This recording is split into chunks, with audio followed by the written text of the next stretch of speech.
Welcome once again to Lehto's Law. Here's Steve Lehto. You might notice I'm offset a bit here, and I am. I'm not upset, I'm offset. And the reason is I'm going to use the whiteboard in a moment because one of the craziest things has been happening in the last week or two, and it's about how people are freaking out about abbreviating the year 2020. We, of course, are living in the year 2020. And so when you go to write a check, if you still do that, or you write a date on something, many people abbreviate the year by putting down the last two digits. And so people are warning others, do not use the number 20 to abbreviate the year because that's a foolish thing to do because scammers will descend upon you. And of course, I spend a lot of time talking about scammers on this channel, and I'll warn you about scams, but this one's idiotic. This one is idiotic. And for some odd reason, it's gaining traction, I think perhaps due to its idiocy.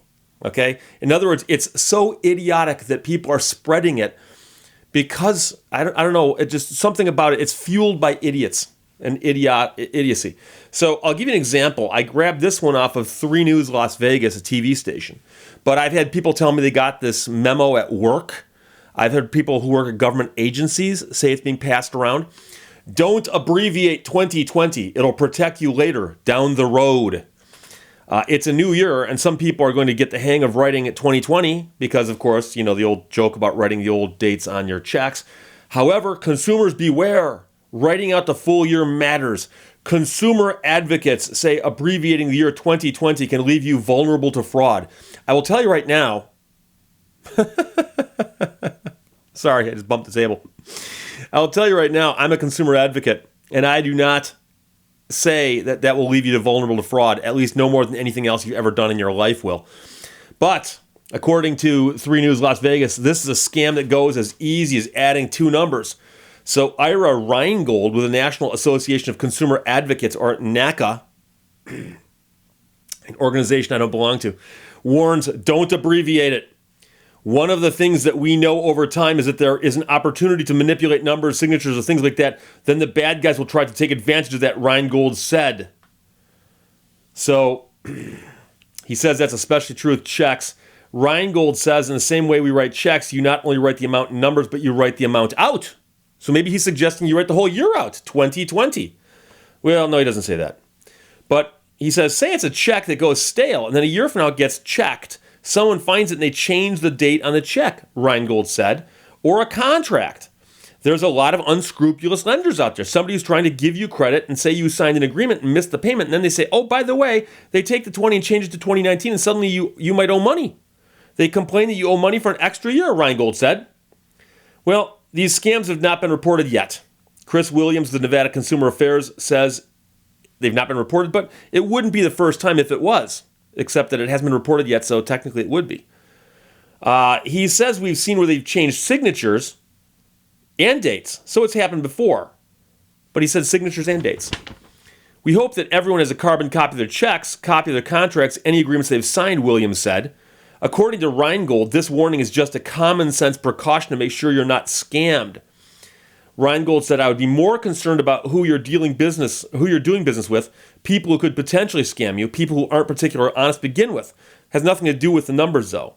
So they say just 2 numbers, a quick second to add to that second 20 can protect you later down the road.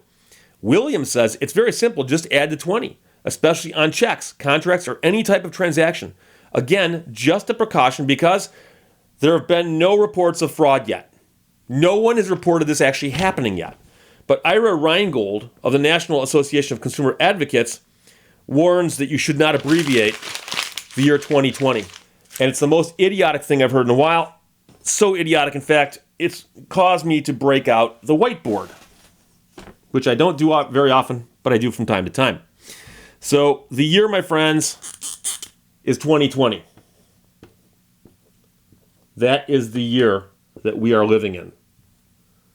Okay? Circa 2020. Some people would suggest that you could abbreviate that as 20. For instance, if today was January 11th, someone might be tempted to write that as 1/11/20. Now, I know that my European friends would often say that, no, this is actually 11 January 2020. Or my French friends say 11 janvier 2020. And so you go 11/20. And now someone's going to say, but Steve, wait a second. That is ripe for abuse because someone could come by and change that to 2019. Oh my gosh. Look what they've gotten away with. Oh. Let's back up to just last year, when the year was 2019. Do you remember 2019? Oh, what golden age was 2019. So long ago, I was younger, had more hair, less rosacea, my spine wasn't so twisted, my ALS hadn't kicked in yet. If you don't know what I'm talking about, sorry. I'm too busy making fun of other things today. 2019, on January 11th, you might have been tempted to abbreviate as 1/11/19. And for some odd reason, we were happy doing that for an entire year. No one said, oh my gosh, Steve, you're insane to abbreviate that as 2019 as only a 19. Someone who's unscrupulous could come by and change that date to 1/11/1999. And now you owe a whole decade. In fact, you owe 22 decades of interest on that loan you paid, or that you had. Never happened. As those consumer advocates have pointed out, never happened. And that was just as easy of a scam as this is.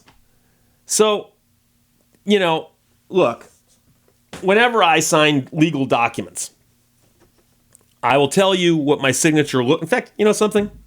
We're friends, right? I'll tell you right now. Guy goes, sign here. So I signed a signature, which looks about like that. I wrote below it, Steve Lehto. I also wrote my bar number to indicate that I'm an attorney. And then I wrote the date. And let's just say I did it this year, but I think I did it last year. But I wrote the date and I went 11. I'm pretty sure it was actually back in November. And it went like this. Okay? Now, here's the thing. Somebody could have come by and changed that number by tacking something onto it. Of course, 3 other people signed the same document. All of them dated it. So you'd have to go in and change all 3 dates. And then, of course, that's assuming that no one's ever going to go, gee, that's kind of strange that a document that's got other dates on it, things and references in it, so on, are all referring to the year 2019 and not something else. And by the way, the same thing would happen down here with these dates. That there's other information pointing to it, right? And so if somebody really wants to come along and play games and say, yeah. See, this sucker only did the 20 there, okay? So I'm going to go ahead and make this 2019, and now I'm going to be able to soak them for an extra year of interest. You're telling me that there's no other evidence of this loan that would indicate when the loan was given? Such as if somebody bought a car in the year 2020 and it's got a purchase agreement, loan contract, none of those documents have other dates on them that you could verify which date that was? This, like I said, this is so idiotic that I'm having a hard time actually trying to explain this in terms where people don't go, Steve, you're reducing this to such a level of stupidity that it's pointless. But based on the number of stories I've seen on this and the amount of hand-wringing over it, I just get back to the fact that anybody who wanted to last year could have done that, and no one ever did. And and you might say, well, Steve, but making a change of 20 years versus a change of 1 or 2 years might be a big deal. Yeah, I suppose. But really, date it. And the idea that one of them actually hinted that you should actually go like this and then right below it, because he said, hey, you do that on checks. Maybe you should write the year 2020. Is absurd, obviously. But does it help you to write out the full year I suppose. But then again, like, what about if it's January 3rd, 2020? What's to keep me from turning that into April 3rd or April 13th? There's all kinds of things I can do with that. So the idea that the year 2020 contains like special danger is crazy. But the idea that consumer advocates are up in arms and hand-wringing and running around sounding the alarm on this. I suspect that the people who were contacted probably hadn't even thought about this until somebody asked them. And as they pointed out, no one's actually reported this actually happening yet. And I doubt that anybody will. Although with my luck, somebody will now just to prove me wrong.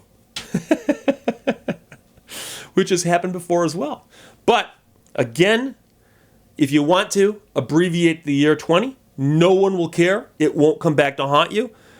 If you want to write it the full 2020, knock yourself out. If you want to go both 2020 and then spell it out 2020, hey, someday we'll be spelling everything out, the letters. Sam says. But consumer advocates are not up in arms about this because, trust me, I'm a consumer advocate and I don't think it matters. Questions, comments, put them below. Let's talk to you later. Bye-bye. Thank you for watching Lehto's Law. Please deposit 40 cents more for the next 3 minutes.